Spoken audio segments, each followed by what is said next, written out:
क्या आप जानते हैं कि भारत के सर्वोच्च न्यायालय में आज तक केवल 11% न्यायाधीश महिलाएं रही हैं। ये जो आंकड़ा है हमें ये सोचने के लिए मजबूर कर देता है कि हमारा न्याय तंत्र आज वास्तव में समावेशी है या फिर नहीं। तो यहाँ पर आज हम इस आर्टिकल की बात करेंगे। इसमें कहा गया है कि इंडिया नीड्स मोर वुमेन जजेस इन द सुप्रीम कोर्ट, यानी कि भारत है उसको सुप्रीम कोर्ट में और जजेस जो है महिलाएं जजेस को ज़रूरत है। अब देखिए, भारत के सर्वोच्च न्यायालय में महिलाओं की कम भागीदारी देखी जाती है। भारत का जो सर्वोच्च न्यायालय जो कि एक संविधान का रक्षक है, एक न्याय का प्रतीक है, आज एक बड़े बदलाव की मांग करता है। ये बदलाव क्या है कि अधिक महिलाएं न्यायाधीशों की नियुक्ति में हो। क्यों हो ऐसा? क्योंकि विविधता केवल एक शब्द नहीं बल्कि न्याय की नींव है। अब देखिए, महिलाएं जो है वो हमारे समाज का आधा हिस्सा हैं, फिर भी उनकी आवाज़ जो है सुप्रीम कोर्ट में कम सुनाई देती है। अधिक महिला न्यायाधीश न केवल लैंगिक समानता को बढ़ावा देगा बल्कि विभिन्न दृष्टिकोण को भी सामने लाएंगे, जो कि जटिल सामाजिक मुद्दों को समझने के लिए हल करने में काफ़ी महत्वपूर्ण रहती हैं। तो अगर हम देखें, इसमें जो भारतीय संविधान है वो समानता, सामाजिक न्याय, लैंगिक समान अवसर ये सब की गारंटी देता है। लेकिन फिर भी हम देखते हैं कि जो कोर्ट्स होते हैं वहाँ पर जो महिलाएं हैं उनकी संख्या कम रहती है।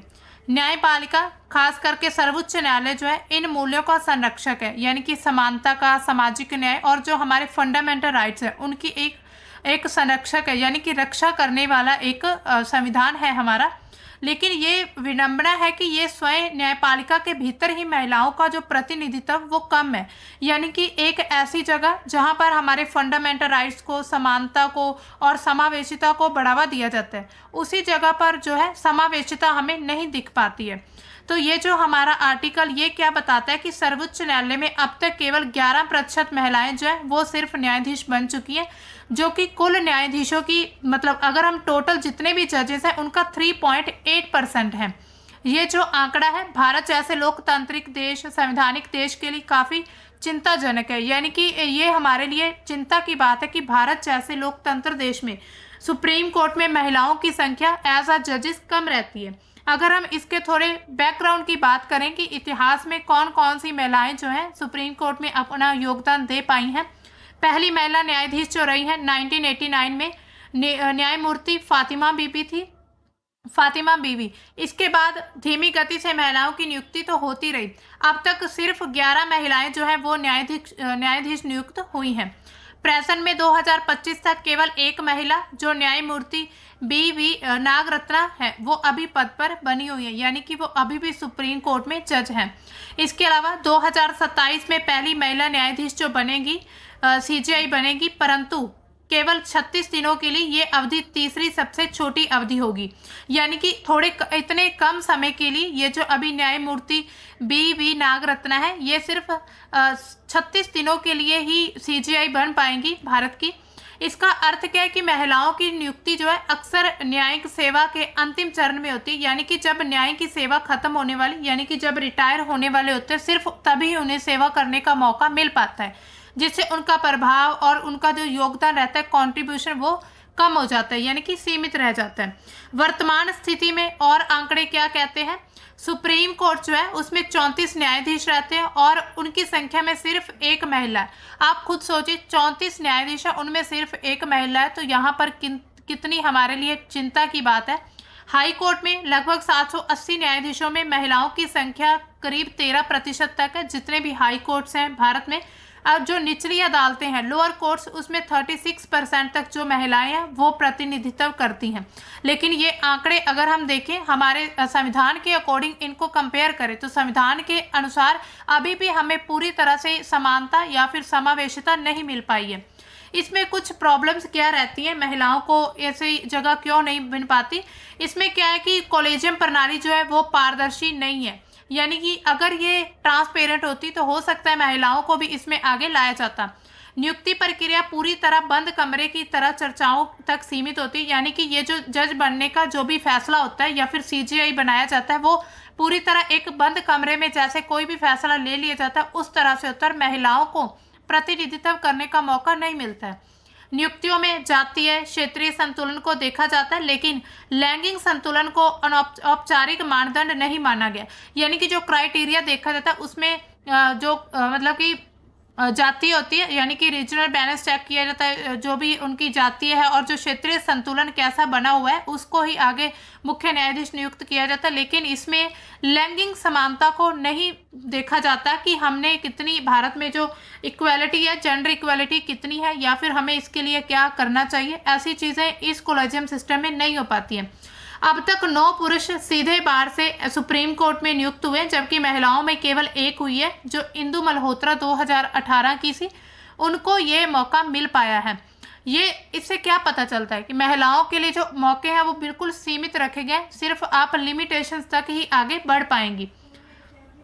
न्यायपालिका तक पहुंचने के लिए महिलाओं का जो सफर रहता है काफी लंबा होता है, जिसमें पारिवारिक जिम्मेदारियां भी रहती हैं, सामाजिक दबाव, ये सब कुछ बाधा बनते हैं। लेकिन फिर भी एक लड़की, एक महिला इतनी मतलब जिम्मेदारियों के साथ इतनी प्रॉब्लम्स फेस करके यहाँ तक पहुँचती है।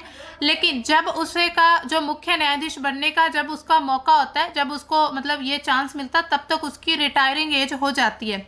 न्याय क्षेत्र को अभी भी पुरुष प्रधान माना जाता है। ऐसा कहा जाता है कि जो अभी जुडिशियल फील्ड है, इसमें सिर्फ जो पुरुष हैं वो ही ज़्यादा दिखते हैं, और इसको हम मान भी सकते हैं। आंकड़ों के अकॉर्डिंग अगर हम देखें तो यहाँ पर अभी भी पुरुष प्रधान हैं। इसका प्रभाव क्या पड़ेगा? अगर महिलाएं कम रहेंगी तो महिलाएं के अनुभव और सामाजिक समझ अदालत के निर्णयों में नया दृष्टिकोण ला सकते हैं। यानी कि अगर महिलाओं को मौका दिया जाए, इस आर्टिकल के अकॉर्डिंग जो न्यायाधीश हैं उनकी जगह महिलाओं की संख्या को बढ़ा दिया जाए, तो उसमें क्या होता है कि अनुभव आएगा, सामाजिक समझ जो है वो अदालत के निर्णय में एक नया दृष्टिकोण आएगा। यानी कि जो महिलाएं होती हैं उनका नज़रिया किसी भी केस को देखने का या फिर किसी भी चीज़ को देखने का अलग होता है।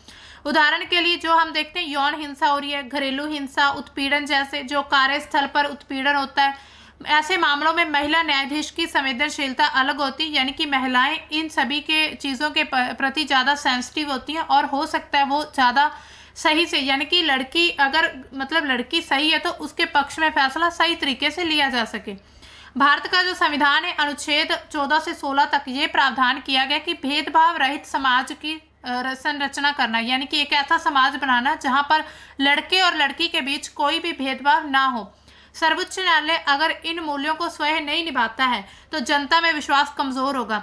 अगर सुप्रीम कोर्ट में ही इन इन अनुच्छेदों को, यानी कि इन जो भी प्रावधान किए गए हैं कॉन्स्टिट्यूशन में, उनको नहीं माना जाएगा तो लोगों में विश्वास की कमी होती है कि सुप्रीम कोर्ट तो खुद इन सब चीज़ों को फॉलो नहीं कर रहा है। सर्वोच्च न्यायालय ने बार एसोसिएशन में महिलाओं के लिए 30% आरक्षण का आदेश दिया है, लेकिन अपने ही भीतर महिलाओं की नियुक्ति में कोई ठोस कदम नहीं उठाया। ये दोहरा मापदंड दर्शाता है। इससे ये पता चलता है कि जो सुप्रीम कोर्ट है वो दूसरों के लिए तो फैसले कर रहा है, दूसरों के लिए तो उसके लिए कदम उठाए जा रहा है, लेकिन खुद ही अपने में ही वो महिलाओं की जो गिनती उसको सीमित कर रहा है, यानी कि उन महिलाओं को मौका नहीं मिल पा रहा है। और बार एसोसिएशन जो है उनके लिए 30% जो महिलाओं का आरक्षण दिया गया। इसको अगर हम इंटरनेशनल कंपैरिजन करें तो कनाडा में सुप्रीम कोर्ट में लगभग 50% महिलाएं हैं, यानी कि आधे पुरुष और आधे महिलाएं जो है न्याय के क्षेत्र में कार्य करते हैं। यूके में उच्च न्यायालयों में महिलाओं की हिस्सेदारी लगातार बढ़कर 40% से ज़्यादा हो चुकी है, यानी कि ये भी धीरे धीरे बढ़ा है, लेकिन आज अगर हम देखेंगे तो 40% से ज़्यादा वहाँ पर महिलाएं हैं। दक्षिण अफ्रीका में नियुक्तियों में जाति और लिंग दोनों को संवैधानिक मानदंड बनाया गया। अब देखिए दक्षिण अफ्रीका जैसी जो कंट्रीज हैं उनमें भी ये जो जेंडर इक्वालिटी, ये भी क्राइटेरिया रखा गया कि लिंग समानता को बनाकर महिलाओं को भी पुरुषों के बराबर मौका देना है। भारत में केवल 3.8% महिलाएं हैं। ये पूरी तरह से इम्बैलेंस है, यानी कि पूरी तरह से दिख रहा है कि ये असंतुलन है, और ऐसा भी ये हम मान सकते हैं इसको, ये एक तरह से संविधान का उल्लंघन भी हो रहा है। यानी कि संविधान में जो भी प्रावधान किए गए उनको सुप्रीम कोर्ट खुद ही नहीं मान रहा। इससे पता चलता है कि भारत बाकी लोकतांत्रिक देशों से काफ़ी पीछे है। जो पीछे हमने देश देखे, दक्षिण अफ्रीका, यूके, कनाडा, ये सभी डेमोक्रेटिक कंट्रीज है, लेकिन इन सब से भारत काफ़ी पीछे है। अब देखिए इसमें सुधार क्या क्या हो सकते हैं। नियुक्ति प्रक्रिया में लैंगिक प्रतिनिधित्व को एक अच्छा क्राइटेरिया बना सकते हैं, अच्छा मानदंड बनाया जा सकता है कि लैंगिक प्रतिनिधित्व भी होना चाहिए। कोलेजियम प्रणाली या फिर किसी वैकल्पिक तंत्र को स्पष्ट दिशा निर्देश दिए जाएं कि महिलाओं को भी इसमें आगे रखना है या फिर महिलाओं को भी एक मौका मिलना चाहिए। कोलेजियम के निर्णय सार्वजनिक किए जाने चाहिए, यानी कि कोलेजियम सिस्टम जो रहता है जहां से जो सीजीआई होते हैं यानी कि चीफ जस्टिस ऑफ इंडिया, उनकी जो नियुक्ति की जाती है, यानी कि उनको सिलेक्ट किया जाता है कि कौन आगे सीजीआई रहेंगे। उनके जो भी निर्णय आते हैं उनको पूरी तरह से पब्लिकली कर दिया जाए ताकि लोगों को पता चल पाए कि सुप्रीम कोर्ट अपने जो भी अधिकारी हैं उनको कैसे नियुक्त करते हैं, यानी कि पारदर्शिता को ये सुनिश्चित कर सकते हैं अगर इसको सार्वजनिक किया जाएगा। सीधे बार से महिलाओं की नियुक्ति बढ़ाई जानी चाहिए, यानी कि बार से सीधे सीजीआई बनने की उनकी नियुक्ति एक ऐसे मौके उन्हें मिलने चाहिए। योग्य वरिष्ठ महिला वकीलों को अवसर दिया जाना चाहिए। जो मतलब सीनियर वुमेन लॉयर्स हैं उनको भी इन चीज़ों का मौका मिलना चाहिए, जो मुख्य न्यायाधीश बनने का या फिर न्यायाधीश बनने का। इसके अलावा युवा महिला वकीलें और न्यायाधीशों के लिए करियर उन्नति के अवसर भी मिलने चाहिए। महिलाओं के लिए करियर उन्नति मार्गदर्शन की योजनाएं चलाई जानी चाहिए, ऐसी उनकी पॉलिसीज, ऐसी स्कीम्स होनी चाहिए ताकि उन्हें मेंटरशिप दिया जा सके। सीनियरिटी बनाम मेरिट पर पुनर्विचार किया जाना चाहिए, यानी कि सीनियरिटी और मेरिट पर फिर से विचार होना चाहिए कि सीनियरिटी के अकॉर्डिंग न्यायाधीशों की नियुक्ति होगी या फिर मेरिट के आधार पर। अब अगर देखिए इसमें मेरिट के आधार पर भी नियुक्ति होती है ना, तो ये एक प्रकार से एक इतिहास रहा है कि लड़कियां हमेशा मेरिट में आगे रही हैं। तो इसी तरह से अगर मेरिट के आधार पर होता है ये सब कुछ, तो लड़कियां हो सकता है मतलब पुरुषों से ज़्यादा महिलाएं होंगी इस क्षेत्र में। केवल सीनियरिटी के आधार पर महिलाओं को दरकिनार कर देना और मतलब करना बंद कर दिया जाना चाहिए कि सिर्फ सीनियरिटी के अकॉर्डिंग कि सीनियर है, पुरुष है तो सिर्फ इसलिए उनको न्यायाधीश बनाना है, या फिर वो सीनियर है तो इसलिए उनको आगे लेकर जाना है।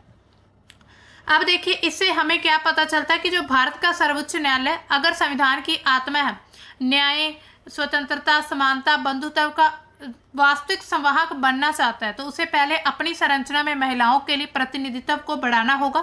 अपने अंदर में उसको खुद को सुधार करने होंगे। सर्वोच्च न्यायालय को जो अधिक महिला न्यायाधीश उनकी नियुक्ति से केवल कानूनी क्षेत्र में विश्वास नहीं बढ़ेगा, बल्कि जो आने वाली पीढ़ियां उसमें भी एक मिसाल कायम होगी।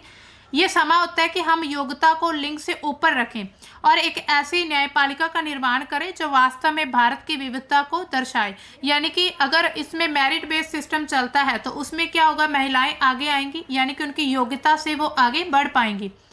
न्याय का तराजू तभी संतुलित रह पाएगा जब हम उसमें हर व्यक्ति आवाज उठाएगा। अब देखिए ये सिर्फ प्रतीकात्मक मुद्दा नहीं रहेगा, बल्कि लोकतांत्रिक न्यायिक विश्वसनीयता का प्रश्न है। लैंगिक समानता केवल सामाजिक न्याय का विषय नहीं है, बल्कि न्यायपालिका की एक संवैधानिक जिम्मेदारी भी है। तो आइए एक ऐसी सर्वोच्च न्यायपालिका के लिए आवाज उठाते हैं जहां पर महिलाएं न केवल उपस्थित हों बल्कि नेतृत्व भी करें।